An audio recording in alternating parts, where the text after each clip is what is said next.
Boruto मांगा chapter 75 में हमने देखा था कि आमाडो सबको ओत्सुत्सुकी शिबाई के एग्जिस्टेंस, गॉडली पावर्स शिनजुत्सु एंड उसकी मरी हुई बेटी आकेबी के बारे में बताता है। चैप्टर के लास्ट में हम देखते हैं बोरुटो को एक विजन दिखता है जो कि पता नहीं कब का है, क्योंकि अब तक तो ऐसा नहीं हुआ था। चलो देखते हैं कि क्या चैप्टर 76 में हमें इसके बारे में कुछ पता चलता है या नहीं। सो हाय गाइस, दिस इज रज्जू। आज के वीडियो में हम बोरुटो मांगा चैप्टर 76 द गर्ल्स सैंक्चुअरी को एक्सप्लेन करेंगे। जिसने पहले वाले चैप्टर का एक्सप्लेनेशन नहीं देखा है वो इस वाले वीडियो को देखने से पहले प्लीज उस वाले वीडियो को देख लेना। अब चैप्टर 76 के स्टार्टिंग में हम देखते हैं बोरुटो उस विजन को देख के शॉक हो जाता है एंड सोचता है ये क्या था, मैंने अभी ये कैसा सीन देखा। मोमोशिकी कहता है अब भले ही तुमने इसे फ्रैगमेंट्स यानी टुकड़ों में देखा, बट मुझे लगता है तुम भी वो चीजें देख सकते हो जो मैंने देखा था। बोरुटो सोचता है पर ये विजन मेरे लिए फेमिलियर नहीं था, तो क्या ये किसी फ्यूचर इवेंट का झलक था। इतने में बोरुटो को मोमोशिकी का वो बात याद आता है जब उसने बोरुटो से कहा था those blue eyes shall take everything from you. दूसरी तरफ नारुतो आमाडो से कहता है मुझे लगता है मैं समझ गया, तुम्हारी बेटी आकेबी को रिवाइव करने के लिए कारमा का रेइनकार्नेशन पावर नेसेसरी है, इसलिए तुमने कावाकी के कारमा के साथ छेड़छाड़ किया। सही कहा ना मैंने? आमाडो कहता है सही कहा। इसके बाद शिकमारू एडा से दोबारा कहता है sorry to bother you again, but क्या तुम देख के बता सकती हो कि आमाडो की बेटी आकेबी ओरिजिनली किस तरह की इंसान थी? क्या बाई चांस ऐसा हो सकता है कि वो एक डेंजरस फोर्स साबित हो जो बाद में कोनोहा के अगेंस्ट हो जाए? एडा कहती है एक अजीब सवाल अगर मुझसे पूछो तो, बट जितना मैंने देखा आकेबी एक नॉर्मल गर्ल थी। एट द वेरी लीस्ट वो डेल्टा जैसी कुछ भी नहीं थी। शिकमारू एडा की बात समझ जाता है, पर आमाडो इससे थोड़ा गुस्सा हो जाता है एंड वो कहता है क्या तुम्हें लगा था मैं पूरी शिनोबी वर्ल्ड को डिस्ट्रॉय करने का प्लान बना रहा हूँ? पता नहीं तुम लोगों को मैं कैसा लग रहा हूँ, बट मैं एक नॉर्मल सिटीजन हूँ, और तो और मैं तो शिनोबी भी नहीं हूँ। शिकमारू कहता है ये हो सकता है सुनने में थोड़ा अजीब लगे, बट ये जो कुछ भी रिवील हुआ ये सच में काफी एंटी क्लाइमेटिक था मेरे लिए, बट एक पेरेंट होने के नाते मैं खुद समझ सकता हूँ कि तुम ये सब क्यों कर रहे थे।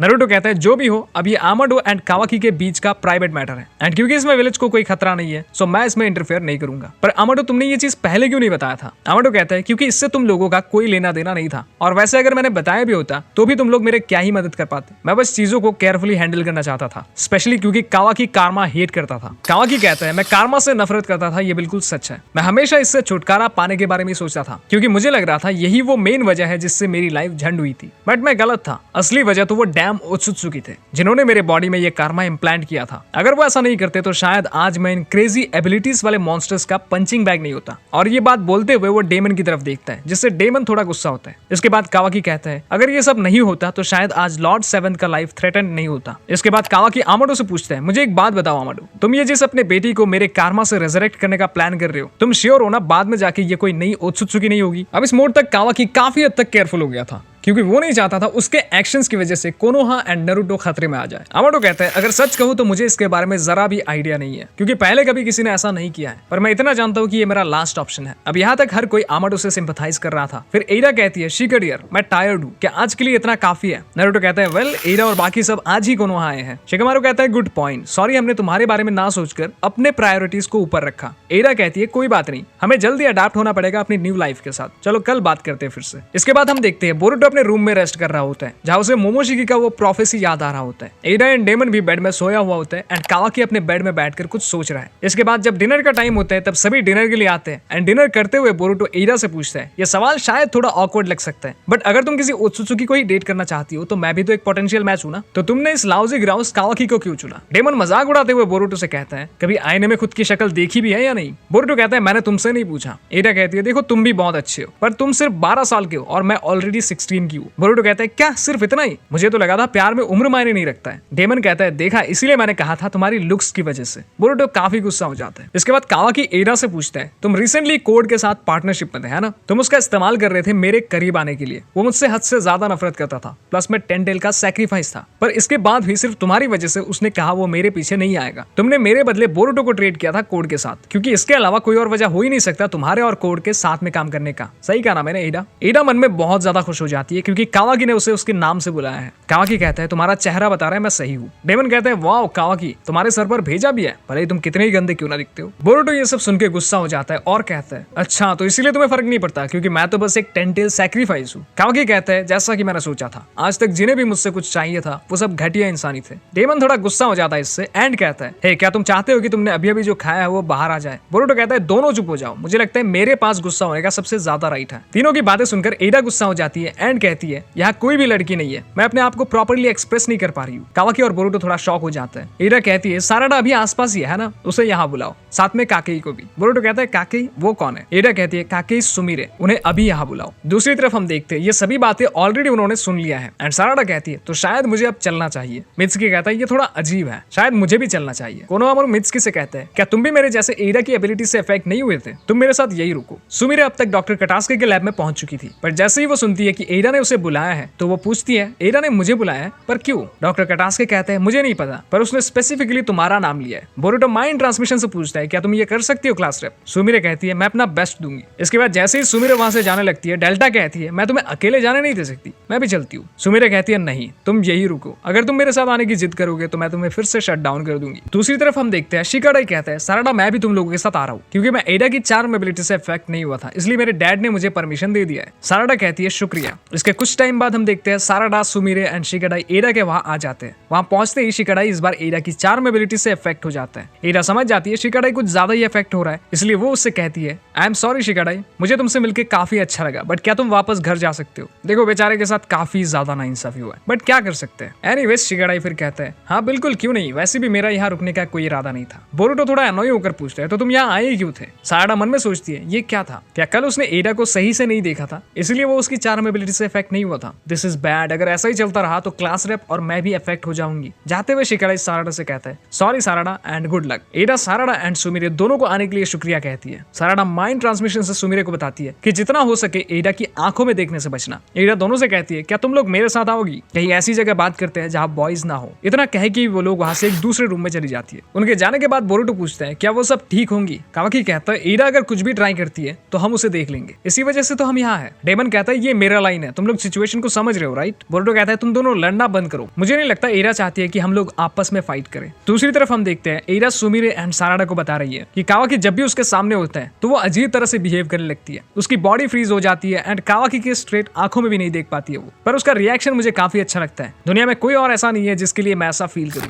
ये सब सुन के साराडा सोचती है ये लड़की क्या पूरा टाइम यही सोचती रहती है? ये कुछ हद तक वैसे पागलपन है। एडा इतने में साराडा से पूछती है तुम्हें क्या लगता है साराडा? साराडा हकलाते हुए जवाब देती है हाँ सही कहा, मैं पूरी तरह समझ गई। ऐसा हर किसी के साथ होता है जब उन्हें सच्चा।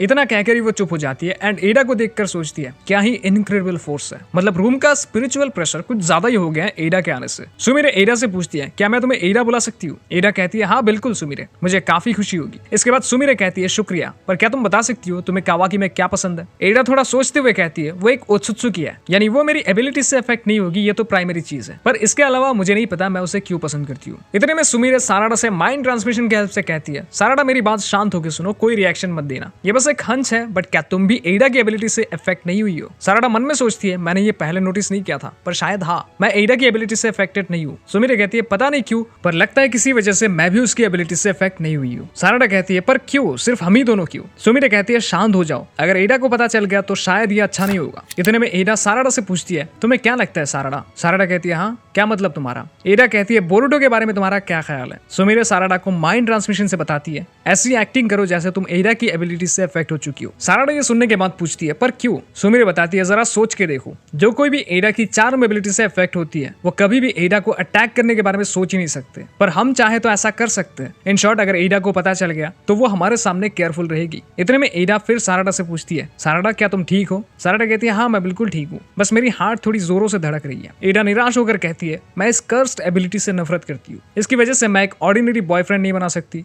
मैं एक ऑर्डिनरी फ्रेंड भी नहीं बना सकती। इतने में शिकामारू साराडा एंड सुमिरे से पूछता है क्या सब कुछ ठीक है? तुम लोगों ने रिपोर्ट देने में लेट कर दिया। सुमिरे कहती है मिस्टर शिकामारू, और फिर शिकामारू कहता है क्या ये तुम हो सुमिरे? दूसरी तरफ हम देखते हैं बोरुटो एंड डेमन दोनों ही वीडियो गेम खेल रहे हैं, जहाँ बोरुटो डेमन को गेम में हरा देता है एंड फिर वो कहता है तुम अभी इस गेम में मुझे हराने के मामले में बहुत यंग हो। कावाकी ये सब देख के मन में शायद सोच रहा है ये क्या दिन आ गया, ये सब क्या देखना पड़ रहा है। फिर हम देखते हैं अब तक सुमिरे ने शिकामारू को बता दिया है कि वो लोग एडा की एबिलिटी से इफेक्ट नहीं हुई है, जिस पर शिकामारू कहता है मतलब तुम कह रही हो कि तुम एडा की एबिलिटी से इफेक्ट नहीं हुई और ना ही साराडा। पड़ा। शिकमारू कहता है क्या इस बारे में एडा को पता है? सुमिरे बताती है शायद एडा ने अब तक ये चीज नोटिस नहीं किया। शिकमारू फिर कहता है ध्यान रखना कि तुम लोग पकड़े न जाओ, स्पेशली डेमन के हाथों। अगर तुम लोग एडा की एबिलिटी से इफेक्ट नहीं हुई हो तो इसका मतलब है तुम लोग चाहो तो उसे मार भी सकती हो, और अगर ये बात उन्हें पता चल गया तो शायद तुम लोग खतरे में आ जाओगे। सुमिरे कहती है यस, और मैंने ये चीज सानाडा को भी समझा दिया। शिकमारू फिर पूछता है क्या तुम लोगों ने इस बारे में बोरुटो और कावाकी को बताया है? सुमिरे कहती है अब तक तो नहीं। शिकमारू कहता है अच्छा होगा अगर ये तुम लोग उन्हें ना बताओ, क्या पता कौन इसे एक्सीडेंटली लीक कर दे। इसके बाद हम देखते हैं सानाडा एडा को बताती है कि मुझे पता है हम कोई ओत्सुत्सुकी नहीं है, पर क्या हम बस ऑर्डिनरी फ्रेंड्स बन के रह सकते हैं? कि देखो demon continuously Kawaki and Boruto के ऊपर नजर रख रहा है, पर तुम दोनों अलग हो। तुम लोग चाहो तो एडा को बिना शक करवाए उसके करीब जा सकती हो एंड सरप्राइज अटैक कर सकती हो।